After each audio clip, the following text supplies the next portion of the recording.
It was during the last days of the prisoner exchange in Korea. I was there as they came through Freedom Gate, shattered, sick, and lame. And there in a Red Cross tent as the weary group rested, a soldier broke out a deck of cards. A look of hate crossed the tired face of one boy as he sprang up, knocking the cards to the ground.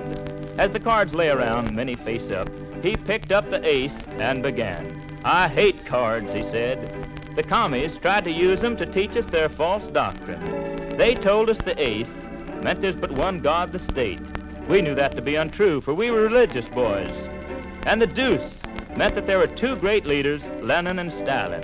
We could not swallow that. And this tray stood for the three religious superstitions that the Reds would soon destroy: the Catholic, the Protestant, and the Jewish. This black four," the soldier boy continued, "stood for the four corners of the earth where the hammer and sickle would soon reign supreme. There in that prison camp we hoped it was a lie. And this red 5 was the 5 points in their red star." Tears were streaming down the boy's face as he picked up the 6.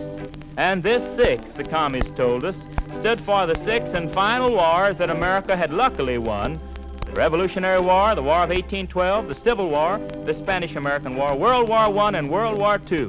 Now in this war, America would be destroyed. And the 7 stood for our 7th Foolish Day Sunday, which we wasted on our Lord. The 8 stood for the 8 hours every day we would have to spend learning to be progressives. The 9 for the cat o' nine tails lashed across our backs if we ever knelt to pray. The 10 was to remind us that our 10 commandments were 10 stupid rules that capitalistic fools believed in. The Jack meant that Christ was a knave of uncertain birth. The Queen, that Mary, his mother, was a non-virtuous woman. And the King stood for our Lord God, who the commies told us did not exist, a dream, a fake, a joke. The heart stood for Christ's blood, all shed in vain. The diamond signified the real precious jewel, the Communist Party. The club, the weapon of oppression with which they beat us, and the spade, a tool with which we would dig our own graves. This was the red deck of cards.